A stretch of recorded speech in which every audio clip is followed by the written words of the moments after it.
BJP ने 195 लोकसभा उम्मीदवारों के साथ अपनी पहली लिस्ट जारी कर दी है, लेकिन अब पहली सूची में छिपे कुछ संदेश सियासी महकमे में हलचल तेज करते नजर आ रहे हैं, जो इस बात का भी संकेत हो सकते हैं कि बाद की सूचियों में क्या होने वाला है।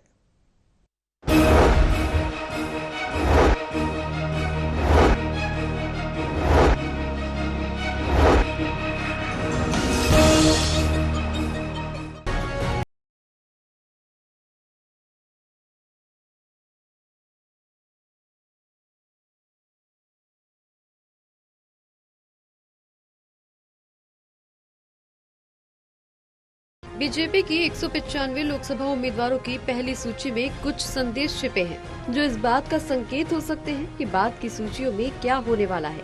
दरअसल बीजेपी ने पहली लिस्ट जारी कर दी है। बीजेपी की इस लिस्ट में सबसे बड़ा एक संदेश केंद्रीय मंत्रियों के लिए है कि अगर उन्हें भविष्य में केंद्रीय मंत्रिपरिषद में अपनी जगह बनाए रखना है तो उन सभी को जमीन पर अब उतरना ही होगा और जनादेश हासिल करना होगा।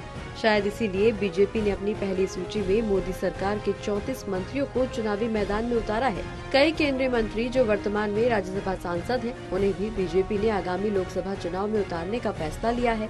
इनमें गुजरात के पोरबंदर से निवर्तमान स्वास्थ्य मंत्री मनसुख मंडाविया, राजस्थान के अलवर से पर्यावरण मंत्री भूपेंद्र यादव, मध्य प्रदेश से गुना से केंद्रीय नागरिक उड्डयन मंत्री ज्योतिरादित्य सिंधिया, राजकोट से केंद्रीय पशुपालन मंत्री पुरुषोत्तम रूपाला, असम के डिब्रूगढ़ से केंद्रीय शिपिंग मंत्री सर्बानंद सोनोवाल और तिरुवनंतपुरम से प्रौद्योगिकी एवं सूचना राज्य मंत्री राजीव चंद्रशेखर सहित कई अन्य नाम शामिल हैं।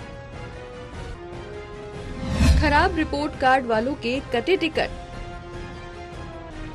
भगवा पार्टी ने अपनी पहली लिस्ट के जरिए उन मौजूदा सांसदों को कड़ा संदेश दिया है जिनका प्रदर्शन उम्मीदों के अनुरूप नहीं रहा है। हालांकि पहली सूची में बीजेपी ने उन सीटों पर फोकस किया है जो 2019 के चुनावों में हार गई थी। पिछले चुनावों में जीती गई कुछ सीटों पर बीजेपी ने अपने उम्मीदवार बदल दिए हैं। इसका सबसे बड़ा उदाहरण दिल्ली की सीटें हैं। पार्टी ने पहली सूची में दिल्ली की जिन 5 सीटों पर उम्मीदवारों की घोषणा की है, उसमें से न केवल एक मौजूदा सांसद को उम्मीदवार के रूप में बरकरार रखा गया है, बल्कि भोजपुरी सिंगर और एक्टर मनोज तिवारी एक बार फिर से उत्तर पूर्वी दिल्ली सीट से चुनाव लड़ेंगे। विवाद में रहने वाले सांसदों से किनारा। लेकिन चांदनी चौक से हर्षवर्धन, नई दिल्ली से मीनाक्षी लेखी को पार्टी ने टिकट नहीं दिया है। भगवा पार्टी ने एक और बड़े संदेश में दक्षिण दिल्ली के सांसद रमेश बिदूड़ी, पश्चिम दिल्ली के सांसद परवेश साहिब सिंह वर्मा और भोपाल के सांसद प्रज्ञा सिंह ठाकुर सहित कई बड़े सांसदों से किनारा किया है। बिदूड़ी ने पिछले साल संसद में दानिश अली के खिलाफ अपनी नफरत भरी सांप्रदायिक टिप्पणियों से विवाद खड़ा कर दिया था, जबकि ठाकुर की महात्मा गांधी के हत्यारे नाथूराम गोडसे का जश्न मनाने वाली टिप्पणी खुद प्रधानमंत्री नरेंद्र मोदी को पसंद नहीं आई थी। परवेश साहिब सिंह वर्मा भी अपने सांप्रदायिक बयानबाजी के चलते विवादों में रह चुके हैं। 2024 के चुनावों में दिल्ली विधानसभा में विपक्ष के नेता रामवीर सिंह बिदूड़ी दक्षिणी दिल्ली से चुनाव लड़ेंगे। बीजेपी ने बांसुरी स्वराज को सेंट्रल दिल्ली, कमलजीत सहरावत को पश्चिमी दिल्ली से टिकट दिया है। आलोक शर्मा भोपाल से भगवा पार्टी का चेहरा होंगे।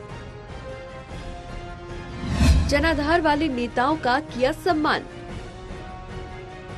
बीजेपी ने अपनी पहली सूची में 3 पूर्व मुख्यमंत्रियों और 2 पूर्व मुख्यमंत्रियों के बेटे बेटी को टिकट देकर ये संदेश दिया है कि वो अपने मेहनती और जनाधार वाले नेताओं को भूलती नहीं है। पार्टी ऐसे नेताओं का सम्मान बरकरार रखती है। मध्य प्रदेश के पूर्व मुख्यमंत्री शिवराज सिंह चौहान को बीजेपी ने विदिशा से चुनाव लड़ाने का फैसला लिया है। इस बात की भी पूरी संभावना है कि केंद्र में सरकार बनने पर उन्हें कोई बड़ा पद दिया जाएगा। इसी तरह त्रिपुरा के पूर्व मुख्यमंत्री विप्लव कुमार देव और असम के पूर्व सीएम सर्बानंद सोनोवाल को पार्टी ने क्रमशः त्रिपुरा वेस्ट और डिब्रूगढ़ से टिकट दिया है। राजस्थान के पूर्व मुख्यमंत्री वसुंधरा राजे सिंधिया के बेटे दुष्यंत सिंह को झालावाड़ और दिल्ली की पूर्व सीएम सुषमा स्वराज की बेटी बांसुरी स्वराज को नई दिल्ली से बीजेपी ने अपना प्रत्याशी घोषित किया है।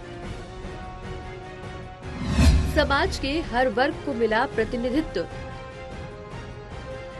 बीजेपी ने जिन 195 संसदीय सीटों के लिए अपने उम्मीदवारों की सूची जारी की है, उसमें से 155 सीटों पर पार्टी ने 2019 के चुनावों में जीत हासिल की थी। बीजेपी ने अपनी पहली सूची में 20% से ज्यादा वर्तमान सांसदों के टिकट काट दिए हैं। उम्मीदवारों के नामों की घोषणा करते हुए बीजेपी के राष्ट्रीय महासचिव विनोद तावड़े ने कहा कि पार्टी की पहली सूची में 28 महिला, अनुसूचित जाति के 27, अनुसूचित जनजाति के 18 और अन्य पिछड़ा वर्ग के 57 उम्मीदवार शामिल किए गए हैं।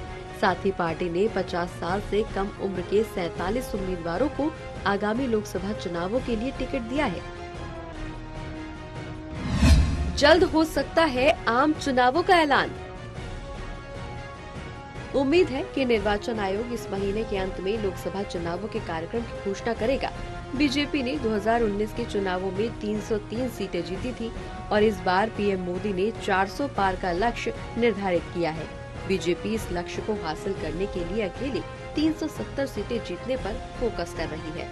उम्मीदवारों की पहली लिस्ट जारी करते हुए बीजेपी के राष्ट्रीय महासचिव विनोद तावड़े ने कहा कि पार्टी को भरोसा है कि वो प्रधानमंत्री नरेंद्र मोदी के नेतृत्व में तीसरे कार्यकाल के लिए बहुत बड़े जनादेश के साथ सरकार बनाएगी।